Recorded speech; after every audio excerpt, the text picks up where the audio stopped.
성경 말씀 보시겠습니다. 오늘 은혜 받을 말씀은 신약 성경 요한복음 21장 말씀입니다.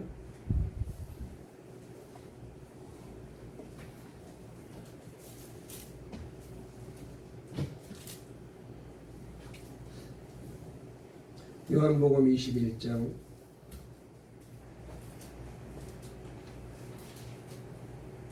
15절 말씀부터 17절 말씀, 세 절 말씀을 우리 다 같이 함께 읽도록 하시겠습니다. 요한복음 21장입니다. 신약성경 185쪽에 있는 말씀, 요한복음 21장 15절 말씀부터 17절까지입니다. 다 찾으신 줄 알고 우리 함께 말씀을 읽도록 하겠습니다. 시작. 그들이 조반 먹은 후에 예수께서 시몬 베드로에게 이르시되 요한의 아들 시몬아, 내가 이 사람들보다 나를 더 사랑하느냐 하시니 이르되 주님 그러하나이다. 내가 주님을 사랑하는 줄 주님께서 아시나이다. 이르시되 내 어린 양을 먹이라 하시고 또 두 번째 이르시되 요한의 아들 시몬아, 내가 나를 사랑하느냐 하시되 이르되 주님 그러하나이다. 내가 주님을 사랑하는 줄을 주님께서 아시나이다. 이르시되 내 양을 치라 하시고 세 번째 이르시되 요한의 아들 시몬아, 네가 나를 사랑하느냐 하시니 주께서 세 번째 내가 나를 사랑하느냐 하심으로 베드로가 근심하여 이르되 주님 모든 것을 아시오며 오매 내가 주님을 사랑하는 줄 주님께서 아시나이다. 예수께서 이르시되 내 양을 먹이라. 아멘. 할렐루야. 네. 오늘 하나님께서 우리에게 은혜 주시고 복 주시는 귀한 날인데 예배를 통하여 주님을 만나게 해주시기 바랍니다. 우리 앞뒤 좌우에 있는 분과 인사 나누실까요? 오늘 또 하나님께서 우리를 사랑하십니다. 은혜 받고 또 하나님의 사랑을 받으세요. 다시 한번요. 우리 교회를 사랑하신 주님을 찬양합니다. 설교 제목 한번 따라해 보실까요? 예수님의 사랑의 프로포즈. 다시 한번요. 예수님의 사랑의 프로포즈. 오늘 이 제목으로 말씀을 전할 때에 우리 하나님이 우리에게 은혜 주시고 또 복 주실 줄 믿습니다. 프로포즈라는 말을 우리가 많이 쓰잖아요. 이 프로포즈라는 말은 내가 당신을 사랑합니다. 그래서 나와 결혼해 주세요. 나와 함께 살았으면 좋겠습니다. 내가 당신을 사랑하니 나를 결혼의 이제 대상자로 그렇게 맞아주세요. 그렇게 사랑하는 사람에게 사랑의 고백을 하는 것을 우리는 프로포즈라고 말하는데 오늘 이 시간 우리 주님의 사랑의 프로포즈를 저와 여러분들이 다 받으시는 그런 귀한 시간 주시기를 바랍니다. 여러분, 제가 하나님께 너무나 감사한 것은 하나님은 실패자를 들어 쓰시는 하나님이시라는 사실입니다. 좀 더 정확하게 엄밀하게 말하게 되면은 오해가 없어야 되겠는데요. 하나님께서 사랑을 많이 하시니 실패자도 쓰신다, 그런 뜻이 절대로 아닙니다. 정확하게 말하면은 하나님께서는 실패자만 쓰신다, 이렇게 말할 수가 있습니다. 저는 이것이 너무나 감사해요.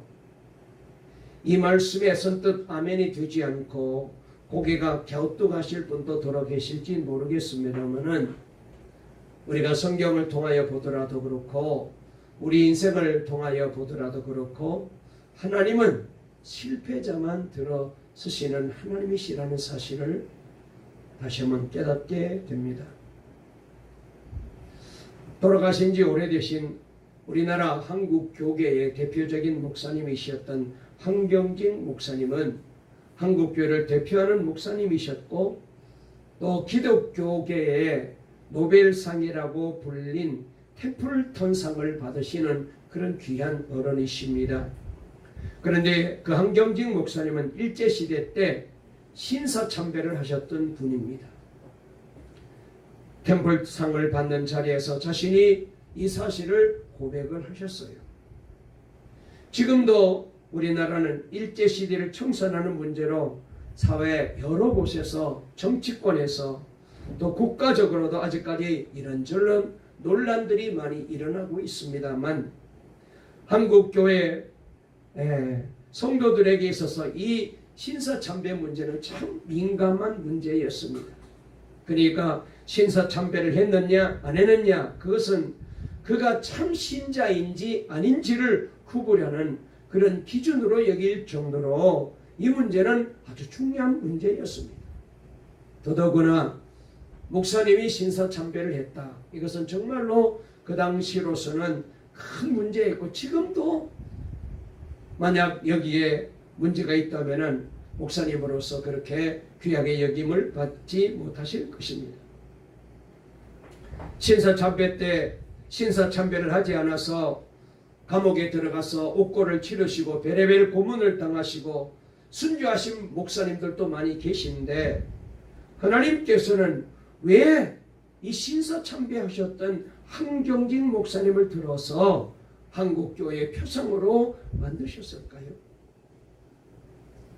하나님은 교만한 자보다는 실패해서 겸손한 자를 쓰시는 하나님이시기 때문에 그런 거예요. 누구나 한경직 목사님을 기억하기를 온유하고 겸손한 목사님이라고 저도 이 어른을 뵌 적이 있는데 정말로 옆에 가서 얼굴만 봐도 예수님이 오신 것처럼 그렇게 제가 아주 귀하게 여기서 그런지 그렇게 느껴지더라고요.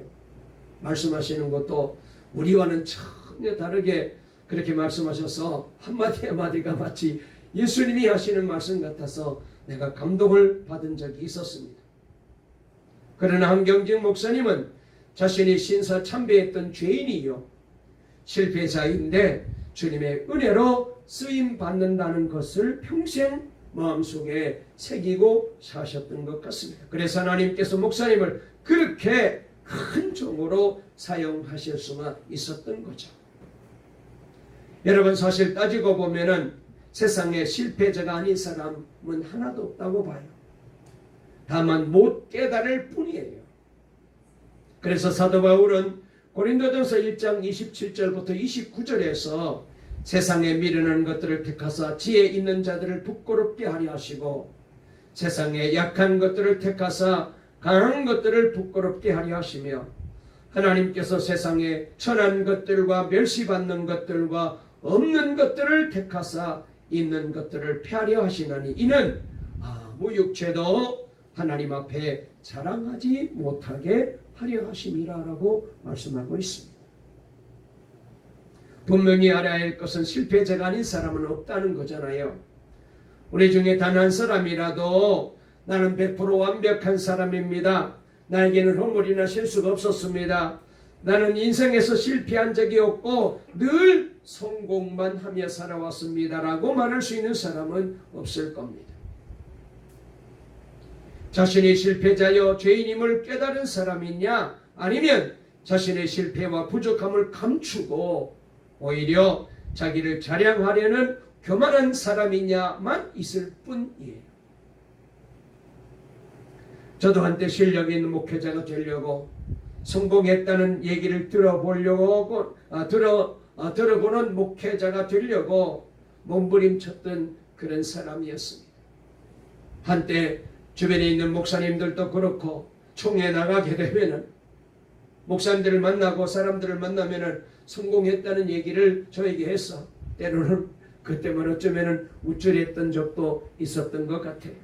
그러나 그럴수록 제 마음은 계속되는 긴장과 좌절감과 열등감과 두려움으로 고통스러웠습니다. 하나님께서 저를 그런 자리에서 구원해 주신 거예요. 그래서 제가 의지했던 것, 제가 귀하게 여겼던 것 하나님이 다 거두어 가셨어요.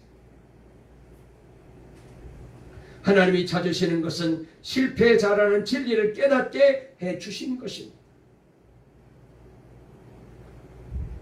이 일로 인하여 마음속에는 참 맨 처음에는 힘들고 감당할 수가 없었어요. 어쩌면은 나는 이제 끝장이다 그렇게 생각하고 때로는 정말로 극단적인 그런 생각까지도 해본 적이 있었어요. 그러나 하나님께서 주시는 말씀을 통해서 이제 더 이상 제 자신을 꾸미거나 제가 성공한 사람이라는 것은 사람들에게 드러낼 이유가 전혀 없어졌습니다. 그것은 하나님은 제 약한 것, 다른 사람보다 부족한 것, 미련한 것을 쓰시겠다고 하셨기 때문이죠. 하나님께서 원하시는 것은 오직 나를 대신하여 십자가에 죽으신 예수님을 사랑하는 것뿐이었습니다.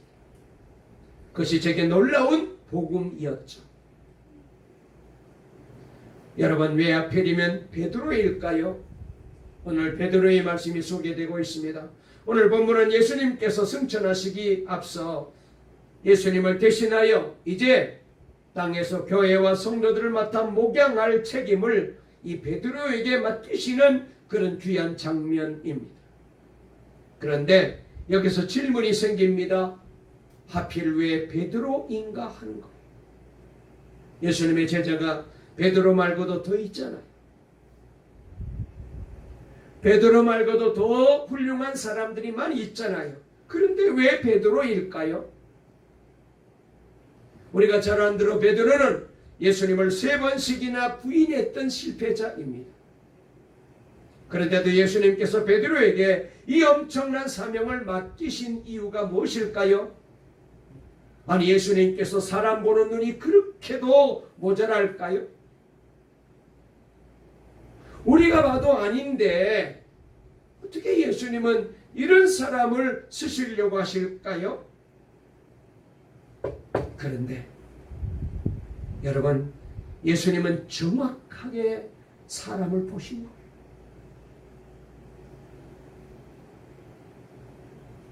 정확하게 보고 계셨어요. 한마디로 예수님께서는 이제 베드로가 자격을 갖추었다고 보셨습니다. 무슨 자격을 갖추었다는 것입니까? 베드로는 이제 자신을 믿는 자가 아니에요. 아니, 믿을 수가 없었습니다. 예수님을 3번씩이나 부인했던 나 같은 자가 무슨 자격이 있나? 그런 베드로가 주님의 택함을 받은 거죠. 예수님께서 베드로에게 찾아오셔서 묻습니다. 네가 나를 사랑하느냐? 3번이나 물으시고 그때마다 내 양을 먹이라고 당부하셨습니다. 3번째, 네가 나를 사랑하느냐 물으실 때 베드로는 가슴이 저렸을 것입니다. 정말 내 마음을 주님 앞에 드러내 보일 수만 있다면 얼마나 좋을까? 그리고 자신이 예수님을 3번이나 부인했던 일이 생각났을 거예요.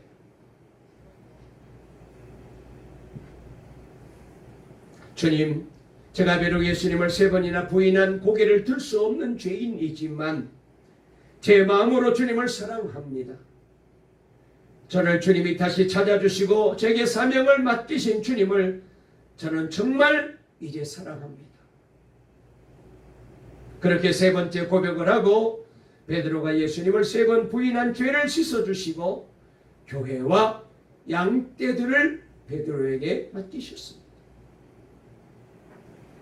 여러분, 베드로가 예수님으로부터 그 사명을 받고 베드로는 어떻게 살았을까요? 베드로도 한때는 자신이 실패자라고는 꿈에도 생각지 않았던 때가 있었습니다. 베드로는 당당했고 자신이 있었어요. 나는 끝까지 예수님을 따라갈 수 있다. 다 예수님을 버릴지라도 나는 죽을지라도 예수님을 버리지 않겠다.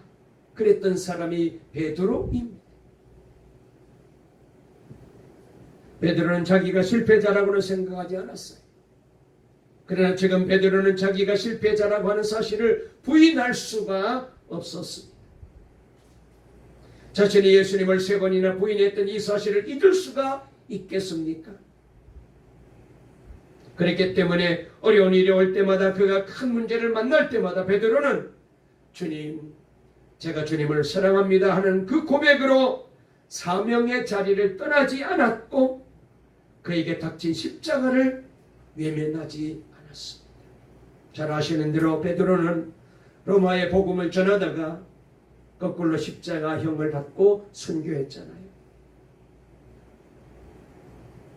결국은 베드로를 통해서 하나님은 교회를 세우셨고 위대한 일을 이루실 수가 있었던 것입니다. 그리고 평생 예수님 사랑합니다 하며 살았을 것입니다. 그것이 베드로의 능력이었습니다. 여러분, 베드로가 사역하는 동안에 배신을 얼마나 많이 당했을까요? 그가 사도의 사역을 감당하고 복음을 전하면서 그가 주님이 주시는 사명을 감당할 때에 얼마나 사람들로부터 외면당하고 그리고 사람들로부터 이런저런 모욕을 당했을까요? 여러분, 베드로의 속을 썩이는 사람들이 얼마나 많이 있었을까요? 그러나 그 어떤 사람을 만나도 베드로는 이제 내가 누구를 배은망덕하다라고 누구를 배신자라고 정죄할 수 있겠습니까? 그렇게 자신을 다구치며 주의 사역을 한 거예요.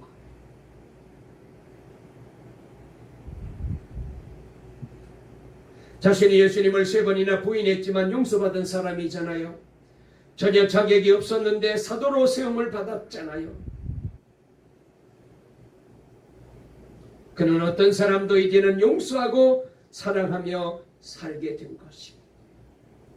그래서 하나님께서 베드로에게 사명을 맡길 수 있었던 것입니다.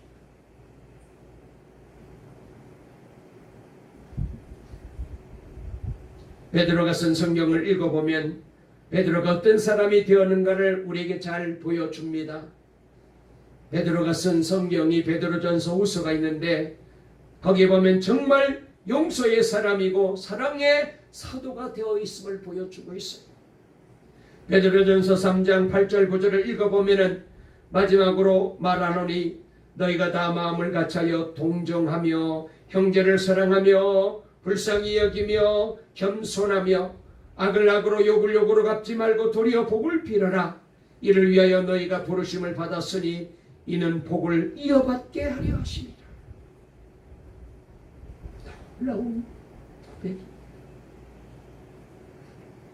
또 베드로전서 4장 7절 8절에도 만물의 마지막이 가까워 왔으니 그러므로 너희는 정신을 차리고 근신하여 기도하라.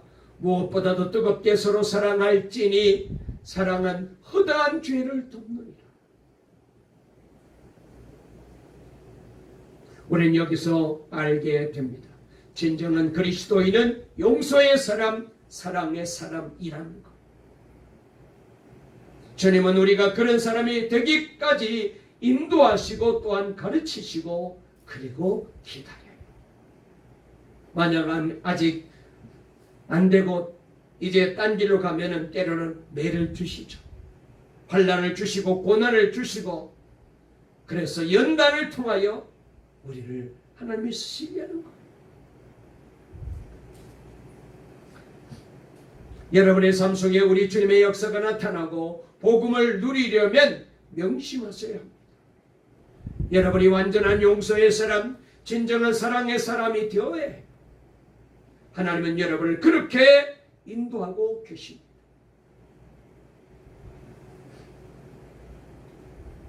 일제시대 때 소위 옥중성도라고 불리는 분들은 핍박 중에도 끝까지 믿음을 지켰습니다. 신사참배하지 않았다는 죄목으로 감옥에 갇히게 되었고 온갖 고문을 참고 견디었습니다. 여러분, 그러나 그것은 매우 귀했으나 참으로 안타까운 것은 해방 후에 일부 옥중 성도들이 자신들만이 한국교회의 진정한 지도자의 자격이 있다고 주장하며 한국교회를 분열시키는 이 아주 무서운 역할을 했어요. 교만과 비판의 사람들이 된 것입니다. 신사참배하지 않고 끝까지 신앙의 순결을 지키며 감옥에 들어가는 것까지는 정말로 박수 받을 만한 일인데 나와서는 우리만 진짜다. 저 신사참배한 사람들은 다 가짜다. 정죄하는 사람이 된 거예요. 일제시대 때 신사참배했던 목사들은 전부 교회 강단에서 내려와야 된다고 주장한 것이고 강단에 올라갈 자격이 없다는 것. 그래서 한국교회는 그때부터 분열되기 시작합니다. 장로교가 이렇게 많이 교파가 나눠진 것이 바로 그때 그렇게 된 거예요. 그러다가 2005년 4월 8일 한국복음주의협의회 원래 조찬 기도회에 지금은 돌아가셨지만 소위 말하는 보수 장로교회의 대표적인 어른이고 목사님으로 꼽혔던 충령교회를 담임하셨던 김청인 목사님, 이분이 공개 회개를 했습니다. 제가 이 김청인 목사님을 모시고 집회를 많이 했으면 행사도 하고 그 중년 기도원에 가서 제가 집회도 많이 했죠. 그거는 말이죠. 정말로 옆에 보면 제가 다리가 후들후들 정도로 엄하셨어요. 이번에 설교 시간에 제가 한번 경험을 얘기할게요.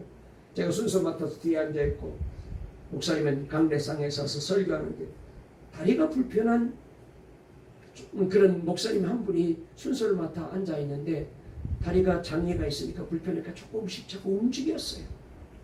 뒤돌아보시면서 설교 시간에 집중하지 않는다고 뭐 야단을 치시는데 내가 뭐 안 할 정도로 그렇게 막 내 야단을 치고 막 서슬이 보라고. 그 교회가 그런 교회, 충령교회가. 그랬던 분이 이렇게 공개 회개를 했습니다.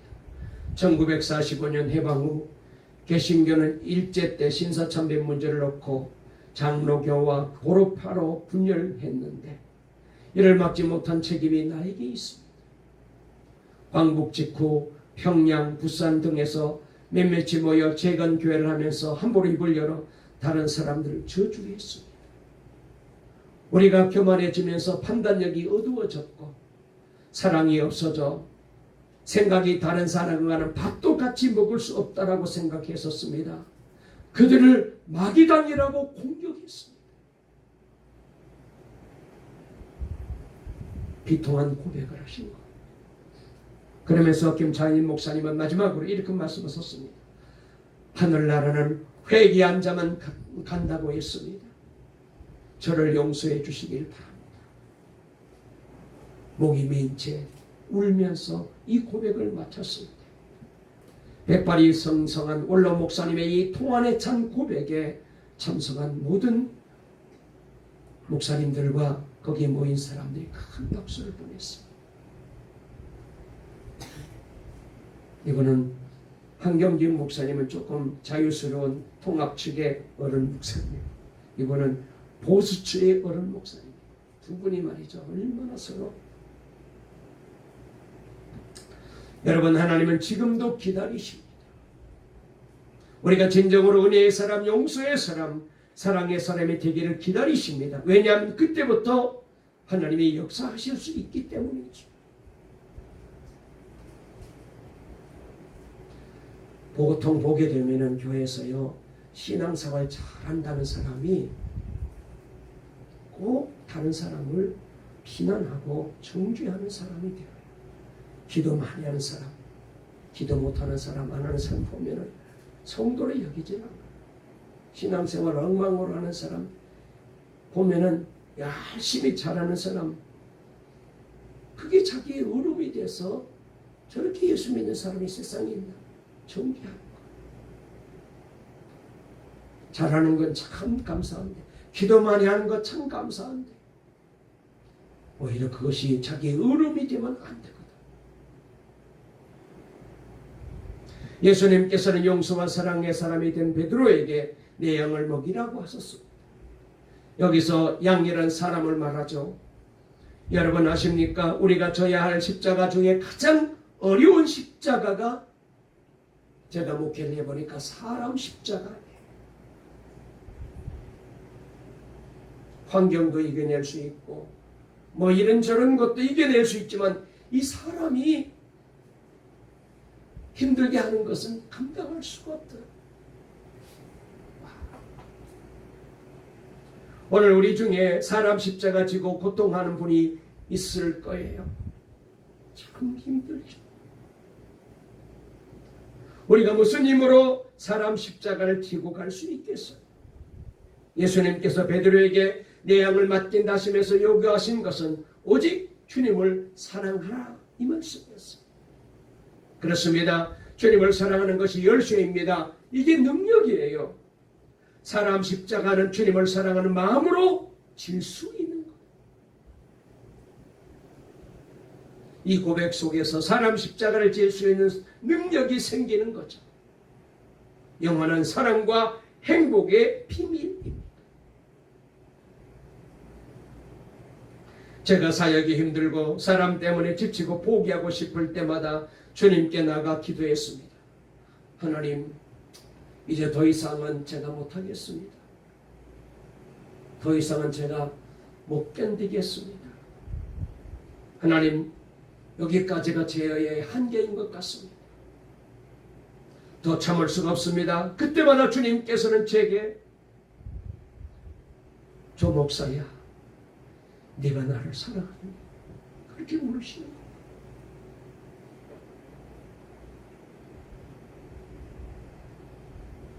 그러면 아무 말을 할 수가 없었어요. 저는 어떤 사람 때문에 힘들다고 했는데 왜 주님은 주님을 사랑하느냐고 물으시는지 어떤 때는 정말 답답했어요. 그러나 그 질문으로 모든 위기를 이겨나갔어요. 그런데 나중에 나를 사랑하느냐고 물으신 그것이 제게 말할 수 없는 복이라는 것을 깨달았어요. 여러분, 내가 모든 사람으로부터 사랑한다는 말을 들으면 좋을 것 같습니까? 내가 사랑하는 사람으로부터 사랑한다는 말을 들을 때가 좋죠. 만약 지하철에서 처음 만난 사람이, 험상궂은 사람이 내게 불쑥 다가와서 내가 당신 사랑합니다 고백하면 얼마나 놀라겠어요. 황당하겠어요. 기분도 안 좋을 거예요. 저 사람 뭔데 나에게 저런 얘기하지? 내가 정말 사랑하는 그 사람이 나에게 다가와서 여보, 내가 당신을 사랑해요. 목사님 사랑합니다. 그럴 때 그 사랑의 고백이 귀한 거지.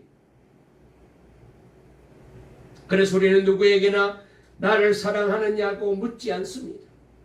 내가 정말 사랑하는 사람에게 가서 나를 사랑하느냐라고 묻잖아요. 전혀 생판 모르는 사람에게 당신 나 사랑합니까? 이렇게 묻는 사람 세상에 어디 있어요? 그런데 주님은 나를 사랑하느냐라고 하셨습니다. 이 말은 사실은 예수님이 먼저 베드로에게 사랑하신다는 뜻이잖아요. 여러분 아십니까? 우리 모두는 하나님으로부터 이미 사랑의 프로포즈를 받았습니다. 여러분, 주님의 십자가가 나를 위한 십자가로 믿어지십니까? 그렇다면 이미 주님의 프로포즈를 받은 사람이죠. 내가 너를 사랑한다. 십자가를 쳐다볼 때마다 우리는 주님으로부터 사랑한다는 고백을 받았습니다. 그러나 아직 중요한 것이 남았습니다. 그것은 이제는 우리가 주님께 사랑을 고백할 차례가 된 것입니다. 여러분은 하나님께 하나님, 저도 하나님 마음을 다하고 뜻을 다하고 목숨을 다하여 사랑합니다. 대답 드린 그런 사람이십니까? 이 점이 중요합니다. 여러분도 주님, 제가 주님을 사랑합니다 라고 고백했던 사람입니까? 만약 이 고백이 여러분에게 온다면, 이 고백이 있었다면 여러분에게 닥친 어떤 시험도 이길 수 있는 능력이 생깁니다. 그렇습니다. 주님 사랑하는 마음이 있으면 시험도 이기고 환난도 이기고 실패도 이길 수 있어요.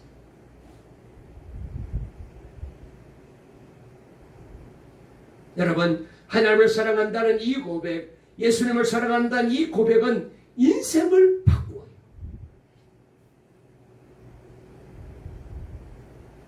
다윗이 그랬고 모세가 그랬고 사도 요한이 그랬고 오늘 본문의 베드로가 그렇게 된 거예요.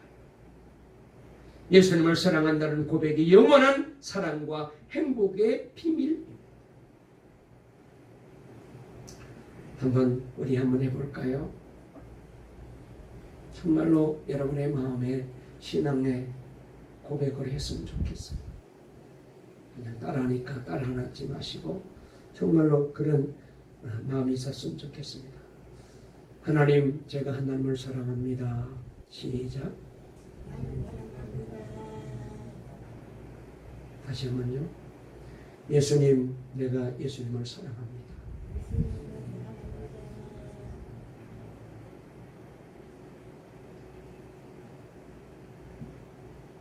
요한복음의 결론은 예수님을 사랑하고 이웃을 사랑하는 사람이 되는 것.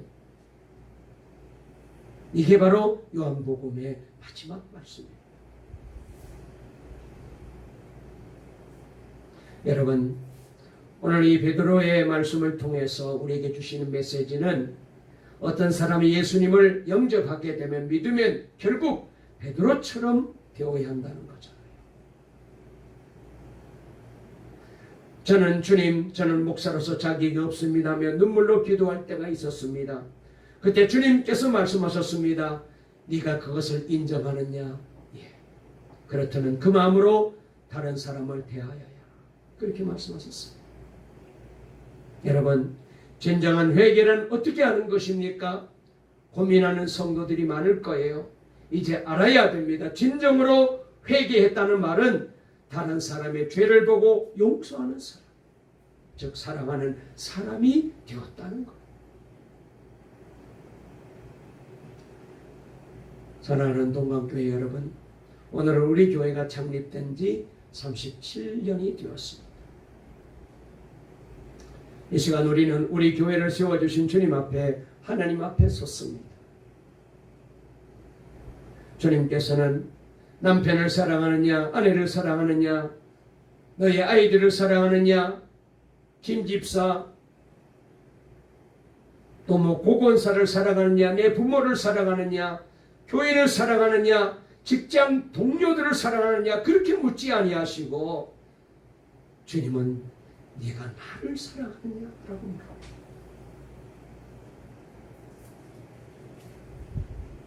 여기에 대해서 우리도 예수님 사랑합니다라고 반복하며 고백해 보십시오. 예수님을 사랑하는 사람이 모든 사람을 사랑하기 때문에 그래요.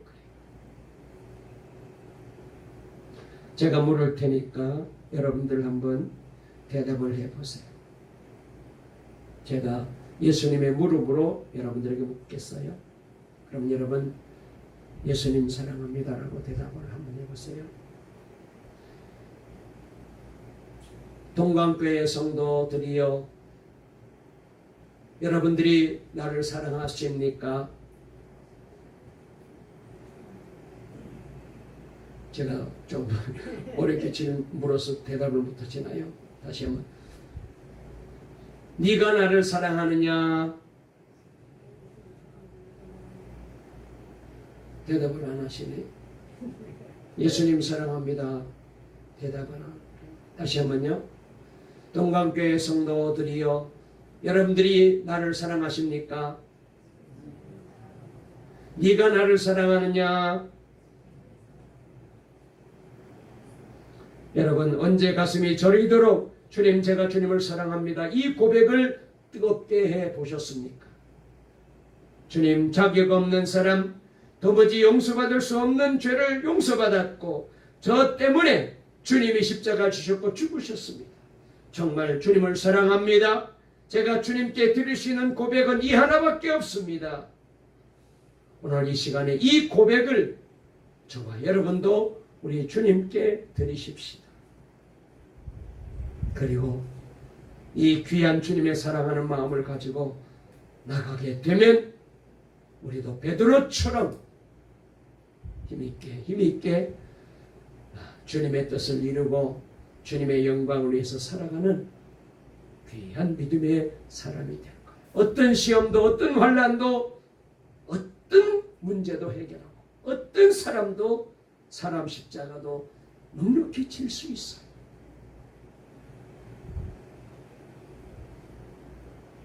이 귀한 사랑의 고백이 저와 여러분들의 고백이 되시기를 간절히 주의 이름으로 축원합니다. 축원합니다. 살아계신 하나님 아버지 감사합니다. 오늘 우리 교회를 세워주신 37주년 예배를 드리며 다시 한번 주의 음성을 듣게 해주시니 감사합니다.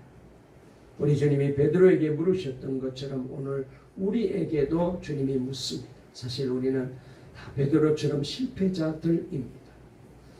감히 얼굴을 들고 주님 내 죄를 용서해 달라고 말하기조차 부끄러운 온갖 더러운 죄와 악한 마음을 가지고 살았습니다. 겉으로는 괜찮은 척, 겉으로는 잘 믿는 것처럼 목사로 포장하고 장로로 포장하고 권사로 집사로 포장했지만 그러나 우리 안에는 온갖 더러운 죄가 있었습니다. 아버지 하나님, 이런 죄를 우리 주님이 다 아시고 내 죄를 용서해 주셨습니다. 그리고 주님께서 우리에게 물으십니다. 네가 나를 사랑하느냐? 아버지 하나님, 이제 베드로가 고백한 것처럼, 그래서 베드로가 변화되어서 주님 앞에 쓰임받게 된 것처럼 우리들도 이제 주님 사랑합니다, 하나님 사랑합니다 고백하며 믿음으로 주님 바라보고 나아가는 우리 동방의 성도들 되게 해 주시옵소서. 그리하여 하나님, 이제 우리 교회가, 우리 온 성도들이 다시 한번 믿음 안에서 하나가 되게 하시고 하나님 기뻐하는 아름다운 천국 공동체를 만들어가고 저 죽어가는 영혼들, 우리 가족들을, 형제들을 구원하는 일에 우리 교회가 힘을 내게 도와주시옵소서. 우리 힘으로 우리 재주로 감당할 수 없지만 주여, 주님 바라보고 주님 의지하고 나아가니 우리 주님 우리를 변화시켜 주시고 우리도 사랑의 사람으로 살아갈 수 있도록 넉넉한 은혜와 믿음과 그리고 하나님이 주시는 하늘의 힘을 주시옵소서. 예수님의 이름으로 간절히 기도 올리옵나이다. 아멘.